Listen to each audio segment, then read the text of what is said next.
రంగారెడ్డి జిల్లా బహదూర్గూడ రైతులను మాజీ మంత్రి సబితా పరామర్శించారు. రైతులతో చర్చించి సమస్యను పరిష్కరించాలని ఈ నేపథ్యంలో సబితారెడ్డి డిమాండ్ చేశారు.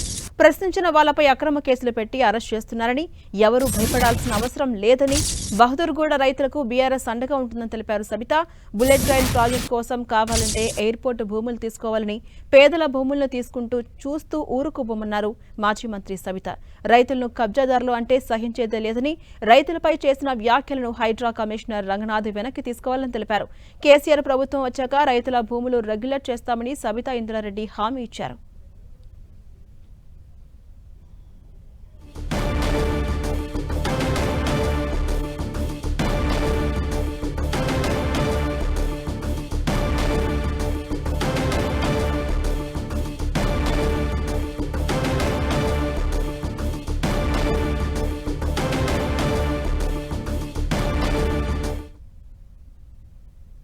ఒక దొంగలాగా భూమికి చుట్టంతా కూడా కంచె వేసేసి ఈరోజు దాన్ని గొప్ప విజయంగా చెప్పుకుంటుంది ఈ ప్రభుత్వం. తలంచుకోవాలి.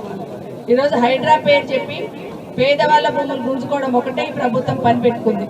వేరే ఆలోచన లేదు. మరి పెద్దోళ్ళు గొప్ప గొప్పలు ఉన్న భూముల దగ్గరికి అయితే పోరు. ఈరోజు బహదూర్గూడ భూములు ప్రభుత్వ భూములను ఏదైతే చెప్తున్నారో ముఖ్యమంత్రి గారు, ఈ ప్రభుత్వ భూములు కావు. వాళ్ళ తాతలు, ముత్తాతలు, కొడుకులు, మనవాళ్ళు 4వ తరం నడుస్తుంది. అవే భూములలో ఒకరొకరు 2 ఎకరాలు, 3 ఎకరాలు, 5 ఎకరాలు, 4 ఎకరాలు ఇట్లున్న భూములే తప్పిస్తే 100 ఎకరాల వాళ్ళ భూములు వాళ్ళ పేర్ల మీద లేవు. వాళ్ళందరిది కూడా వాళ్ళ భూములు అని చెప్పి రికార్డులలో పట్టా ల్యాండ్స్ అనే ఉన్నాయి. గవర్నమెంట్ ల్యాండ్ మొత్తం బహదూర్గూడలో చూస్తే 36 ఎకరాలు మాత్రమే గవర్నమెంట్ ల్యాండ్ ఉంటుంది.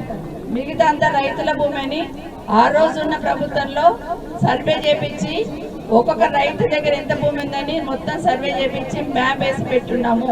నిజంగా ఈ ప్రభుత్వానికి మనసుంటే ప్రజాపాలన గల్ల ఎగిరేసి చెప్తున్నారు కదా మీరు. నిజంగానే మీ ప్రజాపాలన అయ్యుంటే మా బహదూర్గూడ రైతులకి పట్టా పాస్బుక్లు ఇవ్వండి అని చెప్తున్నాను.